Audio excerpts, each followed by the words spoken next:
বিশ্ব রাজনীতিতে কখনো কখনো সবচেয়ে ঘনিষ্ঠ মিত্রদের মধ্যেই তৈরি হয় অপ্রত্যাশিত দূরত্ব।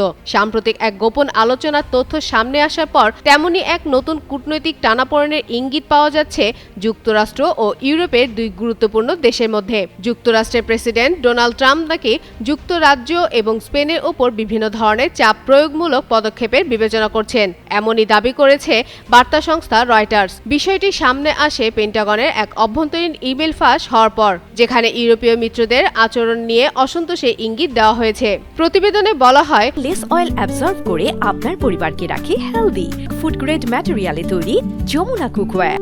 ইরান ইস্যুতে প্রত্যাশিত সহযোগিতা না পাওয়াকে কেন্দ্র করে এসব আলোচনা শুরু হয়েছে। ফাঁস হওয়া বার্তায় ন্যাটো মিত্রদের ভূমিকা নিয়ে প্রশ্ন তোলা হয় এবং সম্ভাব্য পদক্ষেপ হিসেবে স্পেনকে ন্যাটো থেকে বাদ দেওয়ার মতো কড়া প্রস্তাবও উঠে আসে। একই সঙ্গে যুক্তরাজ্যের ক্ষেত্রে ফকল্যান্ড দ্বীপপুঞ্জের ইস্যুতে অবস্থান বদলানোর মতো কূটনৈতিক চাপ তৈরির কথাও আলোচনায় আছে। তবে এসব এখনো কোনো আনুষ্ঠানিক সিদ্ধান্ত নয় বলে জানানো হয়েছে। পেন্টাগনের পক্ষ থেকে বলা হয়েছে, এগুলো শুধু নীতিগত বিকল্প পর্যায়ের আলোচনা।